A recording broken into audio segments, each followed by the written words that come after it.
Painted painless learning. હું તમને આજે એક સ્ટોરી કહું છું, બરાબર ને? પછી આપણે સમ કરીએ. મારી સાથે મેં ઉમેશની વાત કરીશ તમને લોકોને. ઉમેશની, મારી સાથે છોકરો ભણતો ઉમેશ, 10મા વાળો. કેટલાને ખબર છે? એકને સ્ટોરી ખબર છે. ઓકે. મારી સાથે ભણતો 10મા ધોરણમાં એક છોકરો, એનું નામ હતું ઉમેશ. હા, નોર્મલ છોકરો. નોર્મલ એટલે કેવું? એનું રિઝલ્ટ એટલું સારું ન આવે. જયારે ટેસ્ટ લ્યો 50 માર્ક્સની, તો 20 થી 25 ની માથે એટલા જ માર્ક્સ હોય, એના માથે ન હોય કોઈ દી. એનું રિઝલ્ટ 50% આસપાસ જ રહે. હું ક્લાસનો કેપ્ટન હતો. કોઈ દી અમે કોમ્પિટિશનમાં એને વિચારતા નહીં કે આ માણસની સાથે આપણે કોમ્પિટિશન કરીએ કે એ આપણી કોમ્પિટિશનમાં આવી શકે એમ. કોઈ દી વિચાર્યું જ નહોતું.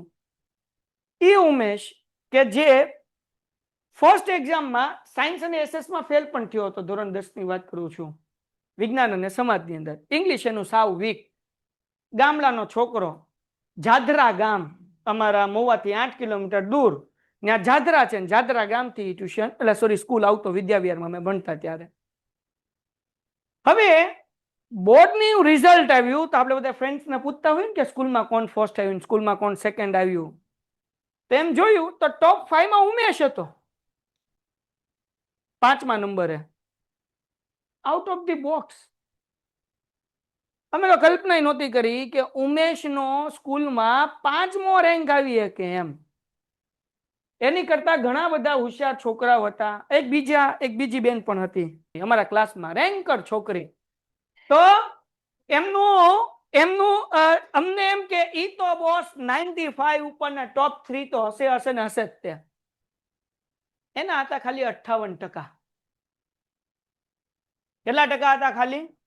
અમને એમ કે 93, 94, 95 ઉપર હશે એમ, પણ હતા ખાલી 58 જ ત્યાં. એની સામે ઉમેશ, અમને એવું લાગ્યું કે ભાઈ 50-60% પાસ થઈ જશે, ફેલ ન થાય તો સારું. ની પોઈ ગયો ભાઈ 5મા રેન્કે, 96%. અમારા માથાના વાળ વિખાઈ ગયા. હમણાં 3 વર્ષ પહેલા કે 2 વર્ષ પહેલા એ મોવાની અંદર દવાખાનું ખોલ્યું ને એનું ઇન્વિટેશન મને આવ્યું. એ છોકરો BHMS બન્યો. પછી એને એવું લાગ્યું કે ભાઈ BHMS બન્યા, પણ BHMS નું એટલું મહત્વ નથી, MBBS નું મહત્વ એના કરતા વધારે છે. તો એમને હોમિયોપેથીની અંદર MD કર્યું, અને ઈ કર્યું આખા ઇન્ડિયામાં એક જ સારી કોલેજ છે હૈદરાબાદની અંદર, અને આખા ઇન્ડિયામાંથી ખાલી 300 વિદ્યાર્થીને જ એડમિશન મળે. એ છોકરાએ એક્ઝામ ક્રેક કરીને હૈદરાબાદની અંદર ગયો. અત્યારના એમને પોતાનું હોસ્પિટલ ખોલ્યું છે હોમિયોપેથીનું, અને એક દર્દીને દવા આપવાનો એમનો ચાર્જ પહેલો કેસનો એનો 3000 રૂપિયા છે. એ જ છોકરો કે જે ક્લાસની અંદર કેવા ટકા વાળો હતો? 50.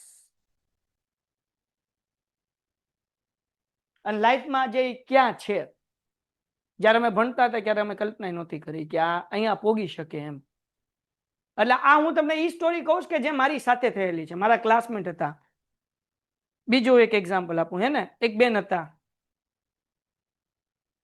એનું રિઝલ્ટ તમને નામ નથી લેવું. એનું રિઝલ્ટ એવું હતું કે અમને એમ હતું કે આ ટોપ 5 ની અંદર હશે, 96-97% તેમને આવશે જ તે. અને ઈ બેનને એક છોકરા સાથે એ ટાઈમમાં લવ થઈ ગયો 10મા ધોરણની અંદર.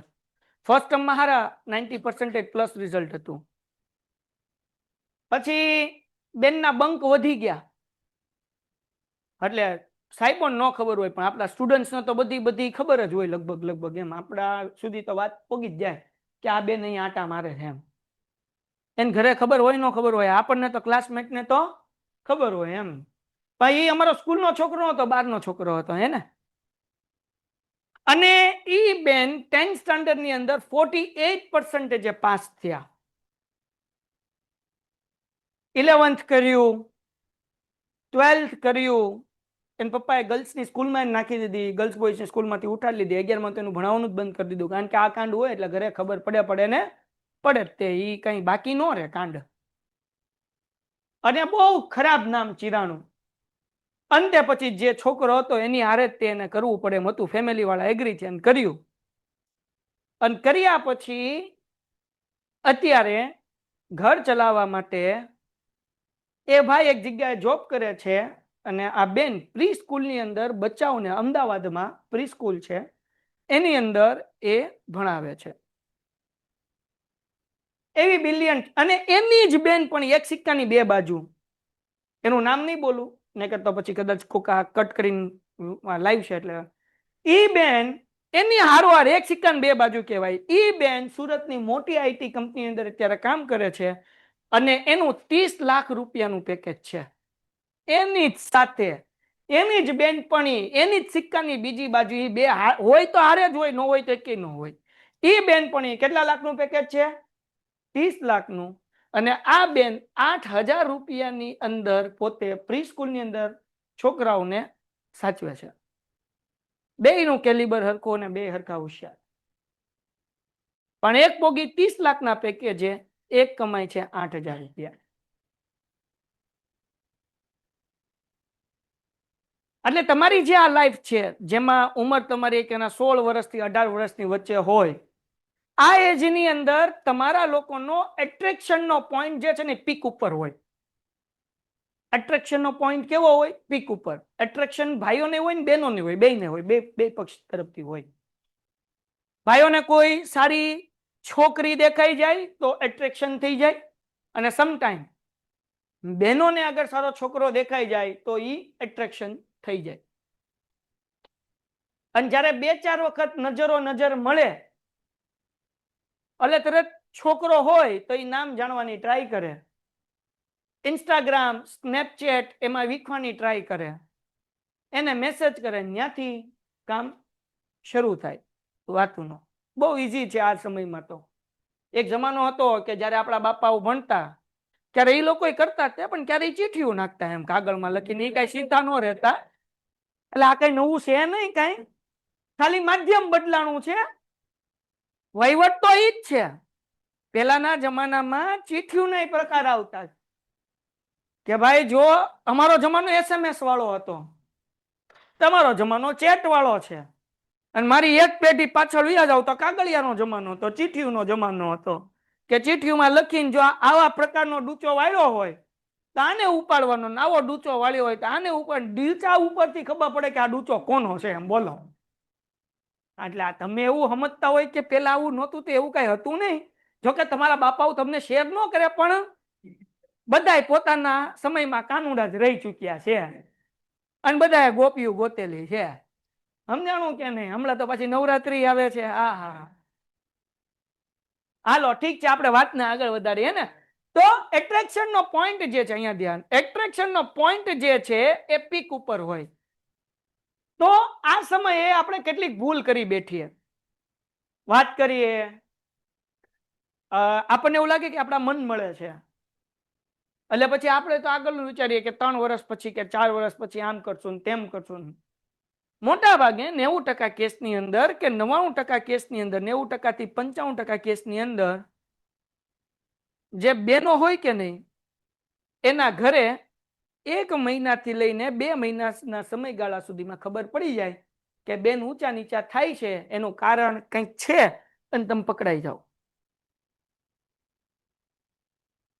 એટલે પપ્પા આપણને વોર્નિંગ આપે, બહુ બાપા કડક હોય તો ભણાવવાનું બંધ કરી દે. મેં એવા જોયા છે કે ફેબ્રુઆરીમાં બોર્ડની એક્ઝામ હોય અને જાન્યુઆરીમાં બાપા એનું ભણવાનું બંધ કરાયું હોય ને એ છોકરીને બોર્ડની એક્ઝામ ન આપવા દીધી. આવા કેસ મારી નજરની સામે તરે છે. અને એ છોકરીના કેરિયરનું ન્યા થઈ જાય ધી એન્ડ. અને એમાંય છોકરી જો મોમેડિયન હોય, જેવા 18 વર્ષ થયા એટલે હગાઈને 19મા વર્ષે વિદાય, વાર્તા પૂરી. અને 21મા વર્ષે હારવાર રખડતું કરીને. આ કેરિયર મોટા ભાગના કેસની અંદર. પછી હું તમને એક રિયલ લાઈફ મારી હારવાર ક્લાસમાં ક્લાસમેટ સાથે બનેલી સ્ટોરી પણ હું તમને શેર કરું. માનો કે ભાઈઓના કેસમાં, હવે અગર ભાઈ કોઈ બેન હારે વાત કરતા પકડાય છે તો એને બહુ ઓછું નુકસાન થાય છે, અથવા તો નહીવત નુકસાન થાય છે. પણ બેનોના કેસની અંદર બહુ મોટું નુકસાન થાય છે. બેનોનું આખું કેરિયર ખરાબ થઈ જાય છે. એટલે જેટલા પણ ભાઈઓ, અને નુકસાન શું થાય એક વખત તમારી વાત જો બહાર આવી ગઈ બહેનોની, 5 વર્ષ પછી તમારું માંગું સારા ઘરમાં પેરેન્ટ્સને સામેથી નાખવું પડે, આવે નહીં. અને જો એક વખત વાત ઉડી ગઈ પછી માંગા આવતા જ બંધ થઈ જાય ને એવા આવે કે જ્યાં કઈ લેવાનું ન હોય ને તમારી આખી જિંદગી જે છે ને એ ખરાબ થઈ જાય. અને આવા ઉદાહરણ મેં જોયેલા છે. હું તમને હમણાં એક આપું તે એક્ઝામ્પલ, મારી આંખની સામે બનેલો ને મારી ફ્રેન્ડ્સ સર્કલમાં બનેલો દાખલો હું તમને કહું. બીજી એક માન્યતા એવી છે આપણા લોકોની કે ભાઈ લવ થયો અને મેરેજ થયા તો આપણે લાઈફમાં ખુશ રહેશું. લવ મેરેજની અંદર 30% જ મેરેજ ટકતા હોય છે. 70% રિશ્તા લવ મેરેજમાં થયેલા હોય છે. એમાં કંઈક ને કંઈક 100 કે 100% પ્રોબ્લેમ હોય ને હોય જ તે. અને એનું પરિણામ તલાક થાય અને એનું ભોગવવાનું થાય એના છોકરાને. અને એ આટલો મેન્ટલી ડિસ્ટર્બ થાય કે સુસાઇડ કરવા 2 વખત અટેમ્પ કરે અને બોર્ડના પેપરે લખી ન કે આટલી હાલત એના છોકરાને થાય. અને આ મેં મારી આંખે જોયેલું અને મારી સામે બનેલા દાખલા હું તમને કહું છું, મારા એક્સપિરિયન્સથી કહું છું. બાપ તો હેરાન થતો હોય, માં તો હેરાન થતી હોય, પણ એના સંતાન હેરાન થતા હોય કારણ કે એ 2 વચ્ચે તલાક થઈ ગઈ હોય. બાપે નવા લગ્ન કર્યા હોય, ઘરમાં નવી મમ્મી આવી હોય ને એને બનતું ન હોય, 50 લોચા થતા હોય. એ તમે લોકો એઝ્યુમ ન કરી શકો.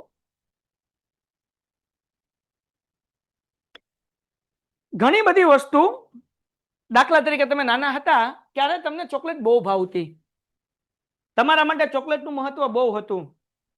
તમે દુકાને ગયા, ચોકલેટ ખરીદવાનું કીધું, તમને શરદી થઈ ગઈ છે, તમારા મમ્મી કે તમને તાવ આવે છે, તમારા મમ્મી તમને ચોકલેટ આપતા નથી એટલે તમે બહુ રડો છો, મને ચોકલેટ દેવડાવી દે, જીદ કરો છો. શું ઈ ચોકલેટનું જેટલું મહત્વ તમે નાના હતા ત્યારે હતું એટલું જ ચોકલેટનું મહત્વ આજે છે? તમને ચોકલેટ ન આપે તમે રોવા મળો, તમે જીદ કરો, કેમ? એ સમય માટે એ ચોકલેટ તમારા માટે અગત્યની હતી, પણ આજે ઈ ચોકલેટની તમારા સામે કોઈ કિંમત નથી કારણ કે તમારી આગળ એની કરતા સારા ઓપ્શન છે. સમજાય મારી વાત?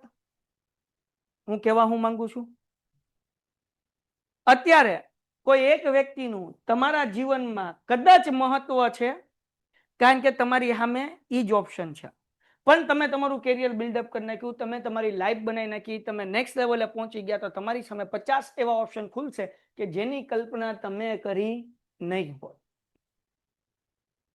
છતાં તમે અઝ્યુમ પણ નહીં કર્યું હોય. એવું તમે જોઈ શકશો તમારી લાઈફમાં. હું મારો પોતાનો પર્સનલ એક્સપિરિયન્સ કહું. 12મા ધોરણ સુધી મારા ઘરમાં છાલિયા ઉઠતા હતા ખાવાના, 3 ટાઈમમાંથી 2 ટાઈમ ખાવાનું. અને ઘરની પરિસ્થિતિ એવી ખરાબ, મારે મારા પપ્પાને એટલું બધું બને નહીં. અમે લચ્છી પેપ્સી બનાવતા, ટીપડું ધોર્યું ને મેં એક સમય કદાચ તમને વાત કરેલી હતી. અલંગ નોકરીએ કરું, નોકરી કરતા કરતા બ્રેક પડે ક્યારે રોવું આવી જાય કે હાલી આ જિંદગી મારી જાહે કેમ?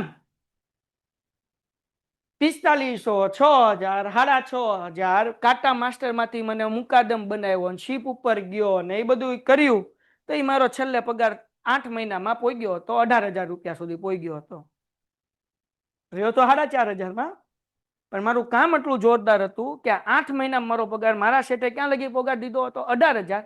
પણ અમારી સાથે કામ કરતા હતા એમાં કિરીટ કાકા ને રાજુ કાકા હતા જે 20 વર્ષથી કામ કરે છે, એનો હતો 25,000 ને એકનો હતો 28,000. એટલે મેં કીધું આની કરતા તો વધશે, આ જિંદગી કેમ નીકળશે બાપુ?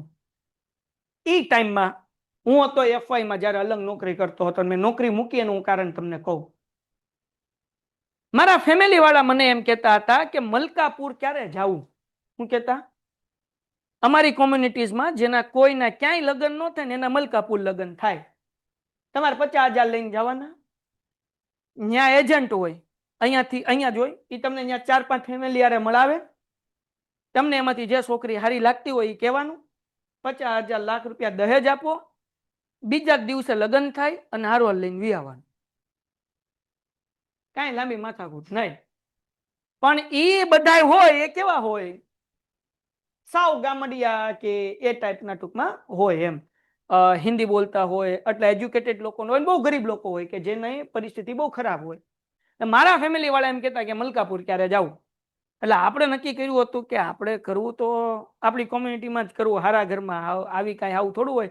એટલે ભાભીઓને બધા ખીજવે આપણને, એમ ક્યારે કરવાના છે. એટલે આપણે કહીએ હમણાં હજી વાર છે. એમાં એક છોકરી આગળ માંગુ નાખ્યું. મેં મારા ફોટા પડાવ્યા હતા સ્ટુડિયોમાં, હાવ પાતળો પાતળો. હું તમને ફોટા દેખાડીશ, તમને મજા આવશે. માંગુ નખાવ્યું, મારા ફોટા મંગાવ્યા, ત્યાંથી ના આવી. વિચાર તો કરો. એટલે મેં કીધું ના આવી એનું કારણ શું? તો કે તમારી આગળ ઘરનું ઘર નથી, નોકરી કરો છો, મંદી આવે તો શું થાય. સ્વાભાવિક વસ્તુ છે. કોઈ પેરેન્ટ્સ છોકરી આપશે તમને, કાલ સવારે કોઈ છોકરો માંગુ નાખીને જશે, તો બાપ એની દીકરી કે જેને 17 વર્ષ મોટી કરી છે, જીવની જેમ હાચવી છે, એ દીકરી તમને એમને આપી દેશે? તમારું લેવલ જોશે, તમારું કંઈક હશે તો આપશે ને. એટલે ખબર પડી કે ભાઈ આપણું કઈ લેવલ છે નહીં. અને આમ બી કઈ ગ્રોથ દેખાતો નહોતો. એટલે મેં કીધું માય ગયું ને મૂકી નોકરી. ઘરે એમ કીધું, પેલી એક્ઝામ માથા ઉપર હતું, શિફ્ટ પૂરું થયું. ઘરે એમ કીધું કે શિફ્ટ પૂરું થયું એટલે નોકરીમાં ના પાડી છે, હવે જયારે શિફ્ટ આવશે ને ત્યારે બોલાવશે. એવું ઘરે ગોળી પાઈ. ત્યાં એમ ગોળી પાઈ, એક્ઝામ આવીને એટલે ઘરવાળા ના પાડે છે મારા પપ્પા મને નોકરી કરવાની. બે જગ્યાએ ગોળી પાઈને આપણે નીકળી ગયા. શું કરવું, કેમ કરવું, ક્યાં કરવું, કાંઈ ખબર નહીં. અને ક્યાં રૂપિયા કમાવું, જિંદગી કેમ આગળ વધશે, કાંઈ ખબર નહીં. આ મેં 2014માં મૂક્યું કટ ટુ પેસ. ડિસેમ્બર 2017, 2014માં નોકરી મૂકી. ડિસેમ્બર 2017માં મારા પપ્પાને ફોન આવ્યો કે મોવામાંથી મારા એક અંકલ છે, એ મને એમ કીધું કે આ જ બિલ્ડિંગમાં ઉપર, બરાબર ને, તો એ મારા સસરાની જ ઓફિસ છે અત્યારે તે. તો એ મને અંકલે કીધું કે ભાઈ 25,000 રૂપિયા લે અને ઉપર 25,000 રૂપિયા વકીલ ચેમ્બરમાં 3જા માળે દયા. હું દેવાઈ ગયો. તો એકચ્યુઅલી એ મને જોવા માંગતા હતા કે હું કેવો છોકરો છું, એટલે એ મારી આગળ 25,000 લઈને મને ત્યાં મોકલ્યો. હવે મારી વાઈફ, મેં કરેલું કોમર્સ, બીકોમ હાલતું હતું હજી આપણું ટીવાય, એની છોકરી હતી ડોક્ટર બનતી હતી. અમારી આગળ ઘર ને, હું અહીંયા ટ્યુશનમાં રહેતો ગાડલા પાથરીને, આખો દી ભણાવું, રાત્રે ગાડલા પાથરીને હુઈ જાવ, સવાર ગાડલા હંકેરીને પાછું ભણવાનું શરૂ કરી દો. ચબુતરા પાસે મારું ટ્યુશન હતું, વડવામાં, ભઠ્ઠીની ઉપર. હા, અને ત્યાં આલ્ફા અને 60-70 છોકરા હતા. પણ એઝ એ મોટિવેશનલ સ્પીકર પૂરા ગુજરાતમાં ભાઈના સેમિનાર થતા, વિડીયો યુટ્યુબમાં જાય, ફોટા જાય, બધું જાય. 2017ની વાત છે, ત્યારે હું કોવિડ પહેલા સેમિનાર બહુ કરતો. આ તો પેન્ટેજ શરૂ કર્યું એટલે સેમિનારનો મને ટાઈમ નથી મળતો. હજી સેમિનારના ફોન આવે તો હું જઈ નથી શકતો, કારણ કે અહીંયા લેક્ચર પડે, ડોહા જવું કેમ એમ. એટલે 25,000 રૂપિયા લીધા, મને બેહાડ્યો, શું કરો છો, કેમ કરો છો, પછી શું કહેવાય કે તમારું ફ્યુચરમાં તમે શું નક્કી કર્યું છે ને એ બધું વાત કરી. અડધી કલાક બેહાડ્યો, ચા પીવડાવીને, સેન્ડવિચ ખવડાવીને. મેં કીધું આ બધું કઈ હળ નતું તે. એટલે આપણને થોડોક અંદાજો તો આવી ગયો એમ કે આ કંઈક છે એમ, સમજાણું. નકર એવા બધા સવાલ કોઈ આપણને થોડા પૂછ્યા. 25,000 દીધા, 25,000 લીધા ને જાવ નીકળો. એટલે આપણે કે હાલો મળીએ, વાર્તા થઈ ગઈ. પણ આ બધા સવાલમાં એટલે ગદગદી થવા મળી એમ. ત્યાં તો 2 દી રહીને મારા બાપાને ફોન આવ્યો કે ભાઈ તારું માંગવું આવ્યું છે. મેં કીધું હો,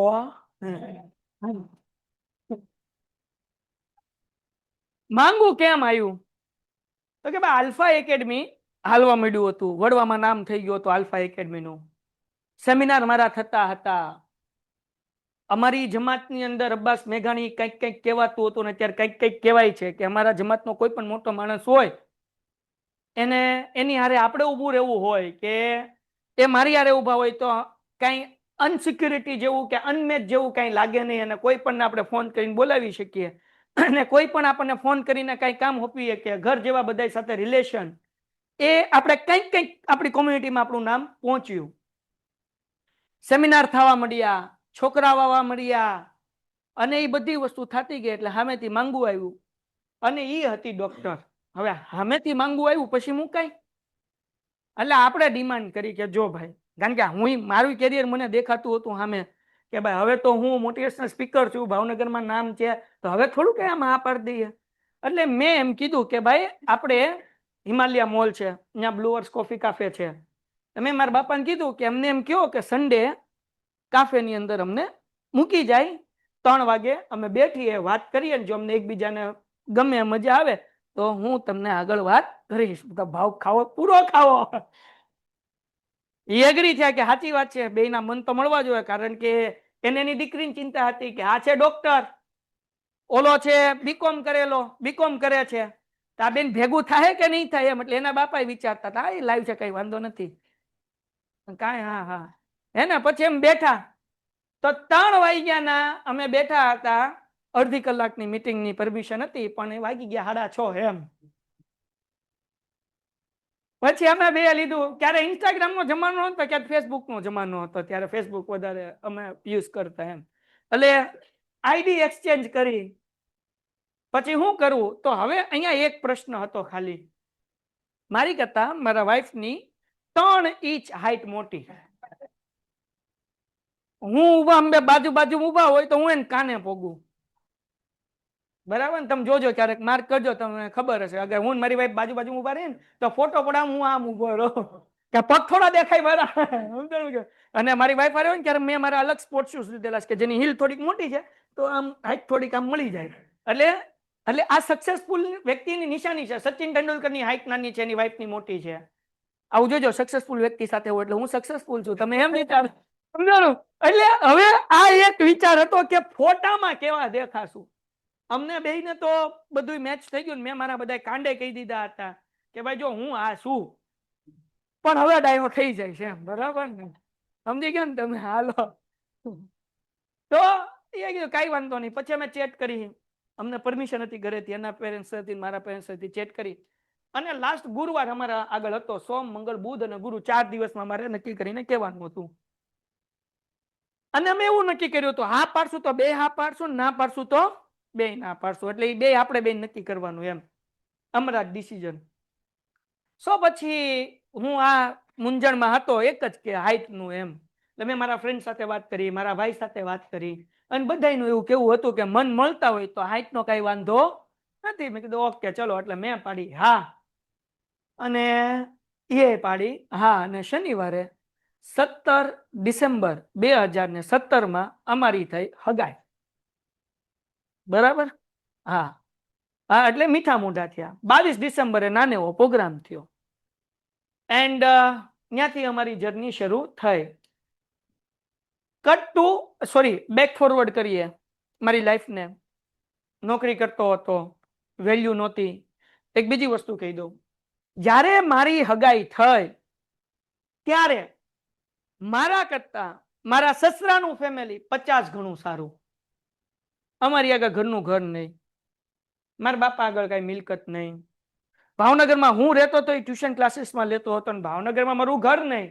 અને લગ્ન કર્યા પછી ક્યાં રહીશ એ મને ખબર નહીં. મારી આગળ મારા બાપા મને 400 રૂપિયા આપીને ગયા હતા, ત્યાંથી અમે ખાતા. ખાવામાં અમે બપોર મારા મામાના ઘરે ખાવા જતા, અને રાત્રે પાર્સલ લઈને કે ટિફિન લઈને જમી લેતા. આવું અમે કરતા. અને એ ટાઈમમાં મારા સસરાએ મને છોકરી આપી ખાલી મારી મહેનત અને મારા કામને જોઈને. 2021 કોવિડ પૂરું થયું ત્યારે મારી માથે 7 લાખ રૂપિયાનું લેણું થઈ ચૂક્યું હતું, -7 lakhs. હું લગ્ન કરીને આવ્યો ત્યારે મારી આગળ ખાલી કબાટમાં 25,000 રૂપિયા હતા. અને મારા લગ્નના 7 કે 8 દિવસ અગાઉ ભાડે મકાન રાખ્યું હતું. 5 ઓગસ્ટે મારા મેરેજ હતા, અને એના 8 દિવસ પહેલા કે 7 દિવસ પહેલા મેં ઘર મકાન રાખ્યું હતું. મારી આગળ ખાલી 25,000 રૂપિયા હતા. મારા ટ્યુશન ક્લાસીસમાં પેલું એસી મારા સસરાના નામ ઉપર લોન લઈને હપ્તા માર ભરવાના. પણ મારું 21 વર્ષની ઉંમર પહેલા, મારું 21 કરતા હું નાનો હતો, 1-2 મહિના હે ને, તો લોન નહોતી થતી. તો મારી સગાઈ પછી મારા સસરાના નામે પેલી લોન લઈને એસી લીધું હતું.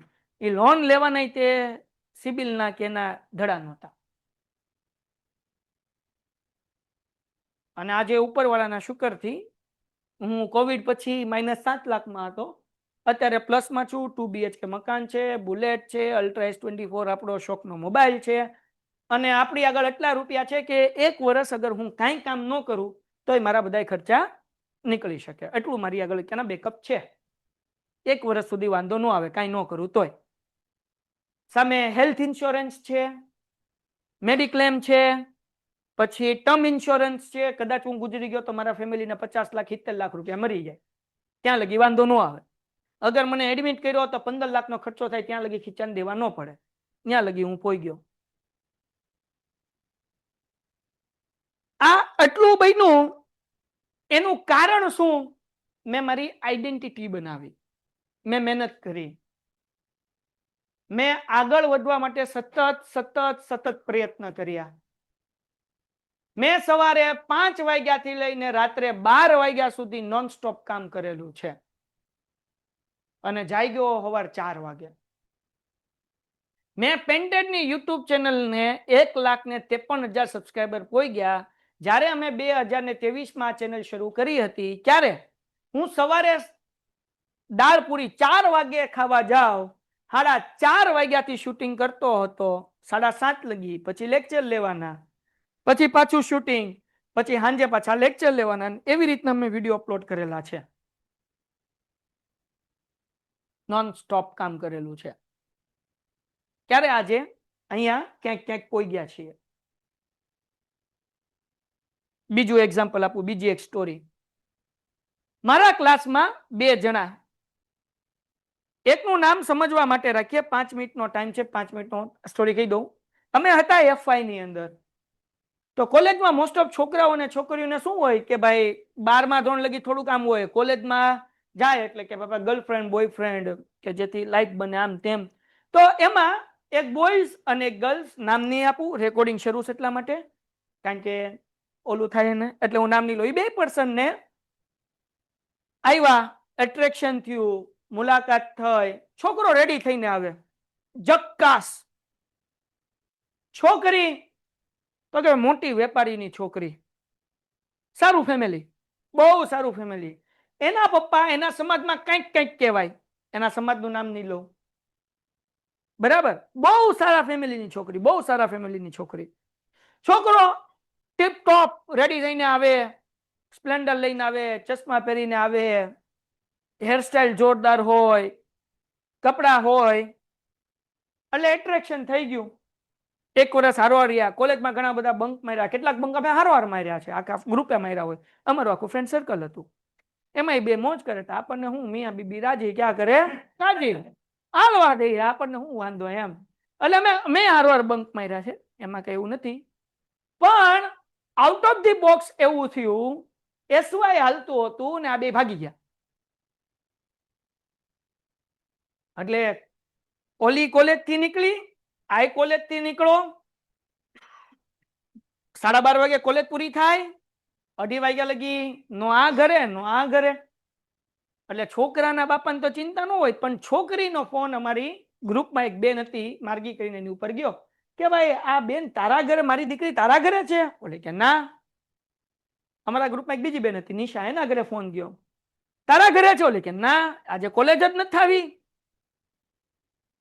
પછી મારા ઉપર ફોન આવ્યો, આ 2 બહેનોનો, કે આવી રીતના ઘરેથી ફોન આવ્યો હતો, પૂછતો વિશાલ ક્યાં છે? વિશાલના બાપાને ફોન કર્યો, કાકા વિશાલ આજે કોલેજ નથી આવ્યો, હું થયું? તબિયત ખરાબ થઈ? તો કે ના ના, એ કે સવાર તો તૈયાર થઈ નીકળો, એ કે. એટલે અમે સમજી ગયા કે આ 2 ઉડી ગયા છે એમ. ઓકે, વેઇટ કર્યો, સાંજ સુધી આવે નહીં. 1 દી ગયો, 2 દી ગયો, છોકરીના પેરેન્ટ્સે પોલીસ ફરિયાદ કરી, FIR ફડાવી, એ બધું થયું. બધાય ગોતે પણ મળે નહીં. એટલે અમને ખબર કે ઈ ભાઈ જે છે એના ખીચામાં વજન કેટલો, એના ખીચામાં બહુ એટલો વજન હતો નહીં. એટલે અમને ખબર કે આ લઈને ગયો હોય તો ક્યાં લઈને જઈએ, કે વધીને લઈને જઈએ, કે 3, 4, 5 દિવસ એને રહેવું હોય તો એની આગળ ખીચામાં એટલા પૈસા છે નહીં. એટલે જઈએ કે તો વધીને બગદાણા જઈએ, કે એનાથી આગળ ન જઈએ, કે કેમ કે ભાઈબંધ તો અમારો. એટલે અમને તો ખબર હોય કે કેટલો વે તેમ. અને પછી મળ્યા, ત્યાંથી જ ઘરે આવ્યા, દીકરી ગઈ હતી, બધાને ખબર પડી એટલે પપ્પાએ એની સાથે એને વળાવી દીધી, કરો લગ્ન, જાઓ. આપણે એમ થયું હેપી એન્ડિંગ, નહીં, સ્ટોરી હવે શરૂ થઈ. બેન ગયા પૈણીને, ઘરે જોયું તો 1 રૂમનું ઘર, 5 જણા રહેવા વાળા, વોશરૂમના નામે ખૂણામાં એક ચોકડી, કિચનના નામે આ ખૂણામાં એક બીજો ભાગ, હે ને? આ બેન અહીંયા રહેતા હતા આલિશાન બંગલામાં, સારું એવું ઘર, ઘરમાં નોકર ચાકર, એકે વસ્તુની કાંઈ કમી નહીં. અને અહીંયાથી ડાયરેક્ટ ઉલટું 3 દી તૈકા નહીં, ત્રીજા દિવસે ઘૂમ કરતા ઘરે પાછા. મને નથી ફાવતું, ત્યાં મારે નથી રહેવું, મારી ભૂલ પડી ગઈ, મારા છૂટાછેડા કરાવી દો. કેટલા દી? 3 દિવસ પૂરા નહોતા થયા. બાપા છે, પેરેન્ટ્સ છે કે દીકરીને મૂકી તો ન દે, સામેવાળાને સમજાવ્યા, એ લોકોએ સમજ્યા અને રાજી ખુશીથી બધું કરી નાખ્યું. હવે આખા ગામને ખબર પડી ગઈ, આ બેન ગયા હતા, લગ્ન કર્યા હતા, હવે શું કરવું? તો કે કાંઈ નહીં, એની દુકાનમાં એની જ કોમ્યુનિટીનો એક માણસ કામ કરતો હતો કે જેનું બોલવાની લેંગ્વેજ એટલી સારી નહોતી, તોતડું બોલતો હતો, એની દુકાનમાં કામ કરતો હતો, એની સાથે મેરેજ કરાવ્યા.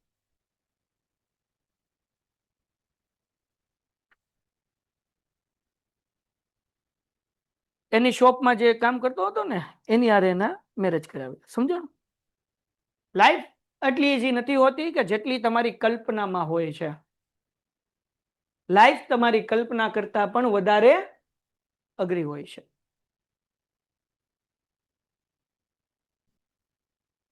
સમજાય? એટ્રેક્શન છે. જો પ્રેમ હોય તો ઓયામાં લઈ રે, રહી લે કે નહીં?